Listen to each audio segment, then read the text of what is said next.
Hello and welcome to Restore 2023. We've been on a journey in the last 13 months where we've been reading through the scriptures. We've grown to know God better and we have chosen to live our lives as worship for Him. We're reading through the book of Chronicles, and here's some insights for today's chapters 15 and 16. Well, if chapter 14 has left unfinished the mission of bringing the ark to Jerusalem, chapter 15 marks it as completed. Amid a fresh delegations and appropriate organizations and appointment of the Levites to minister, the ark is installed. Worship is offered, and in the lights of the ark's journey, this mission is completed because the ark has come to its new home. The chronicler highlights for the readers that worshipping God needs to be done in an orderly manner as well as a joyful event. We have an emphasis on the importance of preparation here, not rushing things through. We've got the preparation of the place for the ark. We've got the preparation of the people for its arrival, and why not picking it up as well. But also we've got what is most important here, the preparation of the personnel for the procession and for its aftermath. For the chronicler, this is a clue here that David had to pursue his seeking of God at a deeper level. In 15:13, there is an admission here. We did not seek Him according to God's law. Well, this law is found in Deuteronomy 10:8. It says, at the same time, the Lord set apart the tribe of Levi to carry the ark of the covenant of the Lord, to stand before the Lord, to minister to Him, and to bless His name to this day.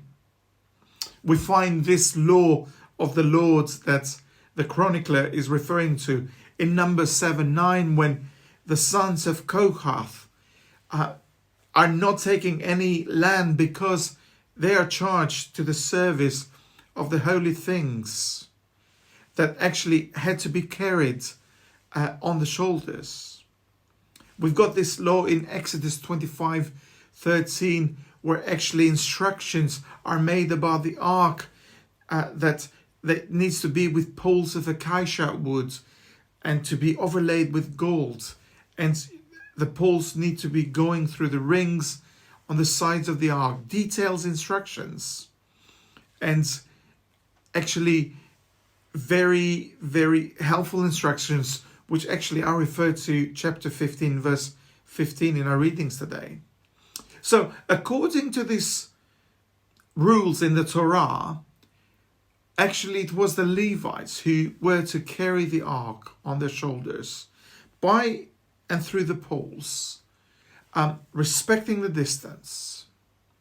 But what is important here, you need to realize, is that for the chronicler, it was the word of the Lord that was very important. In chapter 11 and 12, this was the prophetic word.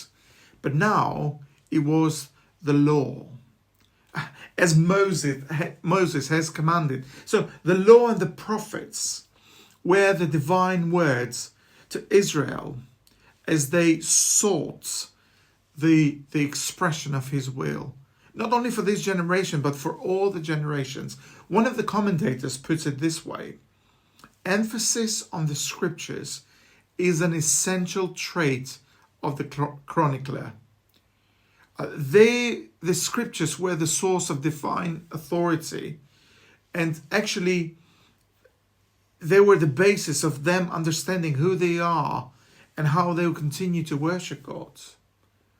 And actually, in the New Testament, we learn that all scripture is given as inspired by God and is profitable for doctrine, for reproof, for correction, for instructions in righteousness.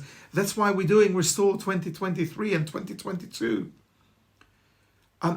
In New Testament, we see a few basic church ordinances. We've got baptism, we've got the Lord's table, the Lord's Supper, and general principles like unity, faith, love, generosity. And as 1 Corinthians 10 reminds us, this needs to be done decently and in order. Let's go back to our story. The procession of the ark on its way to Jerusalem is magnificent. And it's stated there that God was clearly helping the Levites as they were carrying the ark, where the shouts of joy and loud playing of musical instruments. But the chronicler has been referring here to 2 Samuel chapter 6. And it seems like verse 19 of the same passage has got like an insert of praise and thanksgiving. 2 Samuel 6:19, the first part is the same part as verse 3 of our chapter 16 today.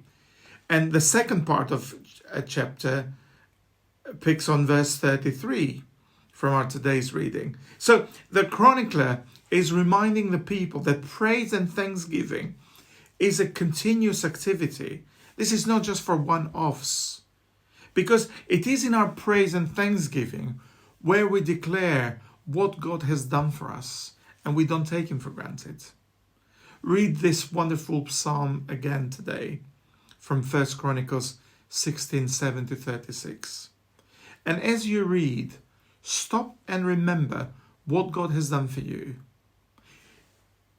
Declare it, share it with others by pointing out that he is a glorious God, and be available to serve him by offering him yourself, your time, your money, your resources, like Asaph and his brothers, Zadok and his brothers, and Haman and Jeduthun.